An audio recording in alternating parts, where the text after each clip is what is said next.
Good morning, boss. Good morning. How you doing this morning? I'm okay. It's nice out today, isn't it? Man, your truck is a mess. Oh, you need to get out here and clean You it. have to clean it. Wait, I'm the boss. I tell you what to do. I'll just pay the kids to clean it. Right? So, what are we doing today? Today we are cutting up a tree that fell down onto somebody's azalea bushes to get it cleared out and blowing off the two properties. Ooh, Oh, got a call. sorry. And blowing off the three properties. So it's quick. Should be in and out of there in an hour. We have an hour and 45 minutes to finish this job. Right. To make our time. So we should be able to do it. it's going to be warm out the next 2 weeks. I think in the 50s. Thankfully. So, well, we don't want it to get too warm. We don't want the ground temperature to go up too high.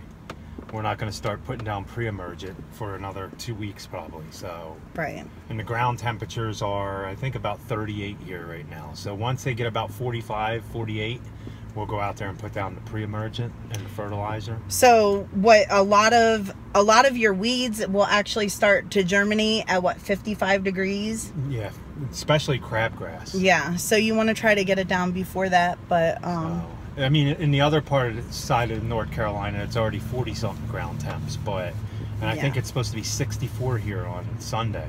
we wanted to actually answer another question, and this is a pretty important question, I think.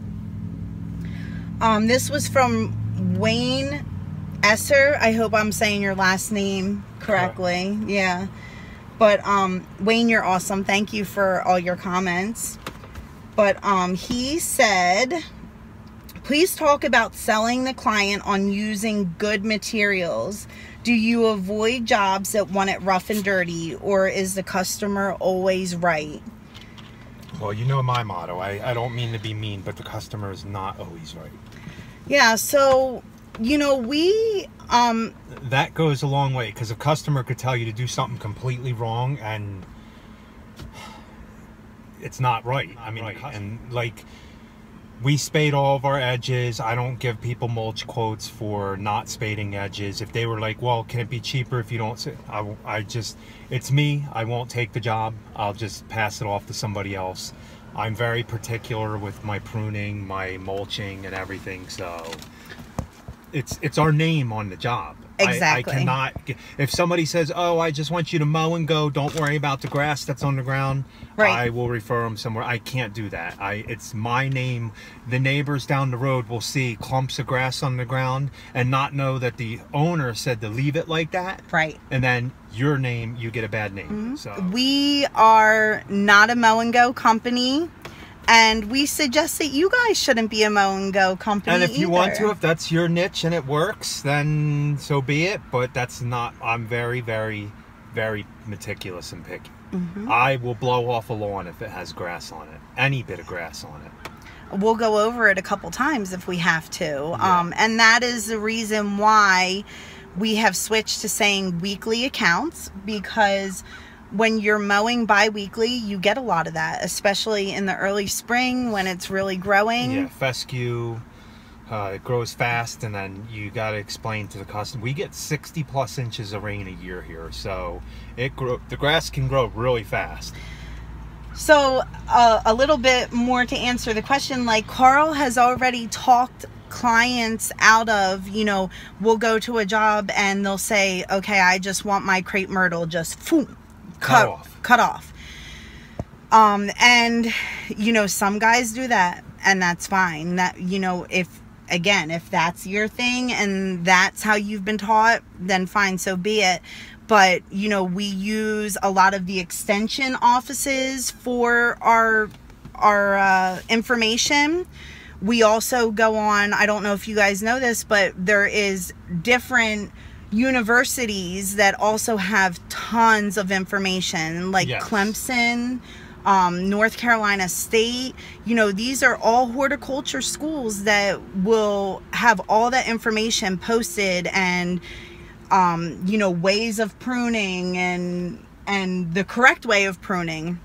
So Carl has already talked, you know, a client out of that by explaining to them that in the long run, it does weaken the roots of the tree. It weakens the tree. It messes.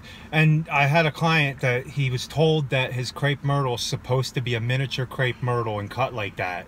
Well, they did it so many times over the years, and this last year, when we finally got to mulch it last year, he said they died. They didn't come back. Right. Well, there was one that had died now, and they haven't been there that long. So no. I will put that video up here so you guys can go back and see that, you know, Carl is trying to save the other 2 crepe myrtles because of what... They were cut way back. Yeah, consistently every year. If it's a case that the crepe myrtle is growing into the house and stuff, it shouldn't have been planted there in the first place. Right. You know, a lot of times you do see where companies won't take into account that these plants will be this big at full maturity. Yes.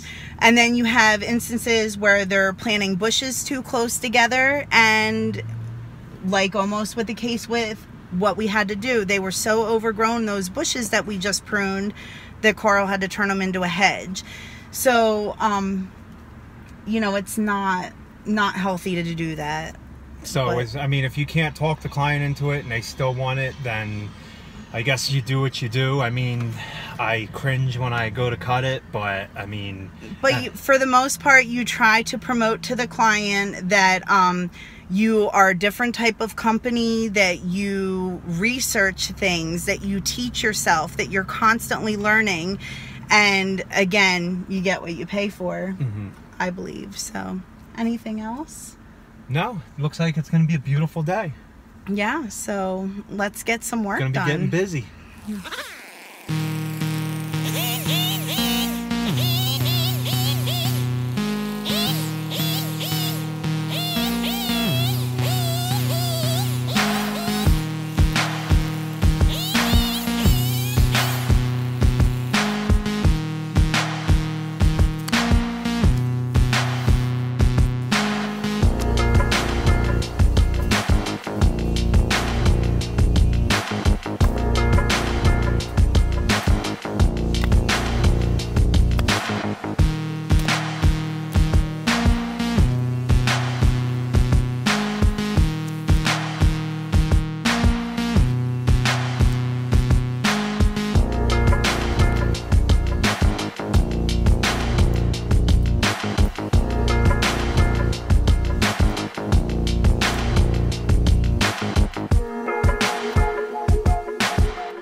Got that on camera.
I don't know if you guys seen, but we had to do a little bit more cleanup over here behind this house because another tree fell down that we didn't know about.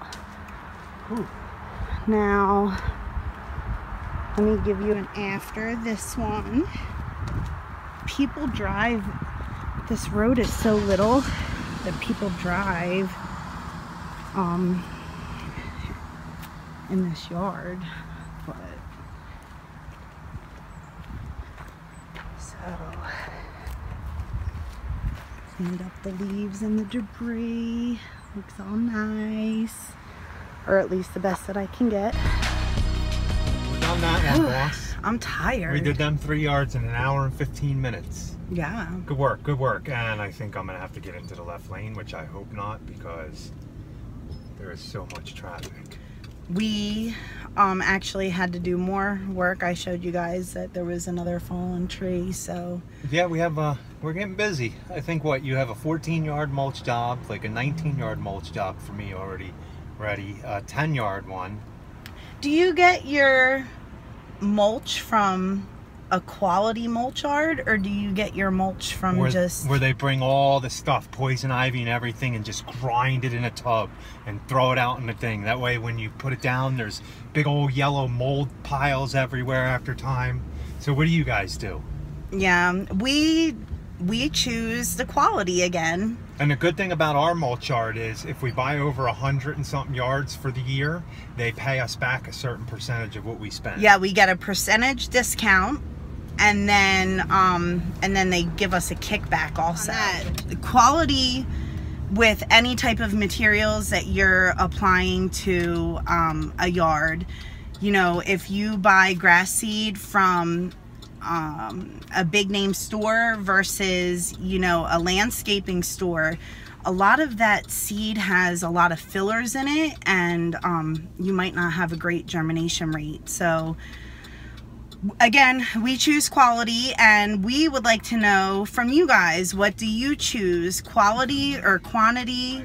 We do Lesco. We get all our seed from Site One. Now, I've seen a lot of people on Facebook talking about looking around, because if you don't buy a big bulk at Site One, you don't get a good deal.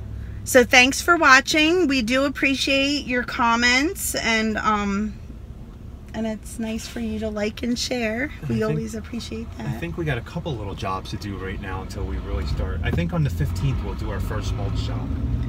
Yeah. Right? Yeah, so we have a pretty big mulch job to start with, and yeah, they're just lining up. It's a great thing. You know, again, when you put out that quality, you don't have to do a lot of work with trying to get those repeat customers, those clients that, you know, have been with you for years, because they know that what they're paying for, sorry, it's a little shaky because, you know, they know that they're paying for quality. So, have a happy day. Have a happy day.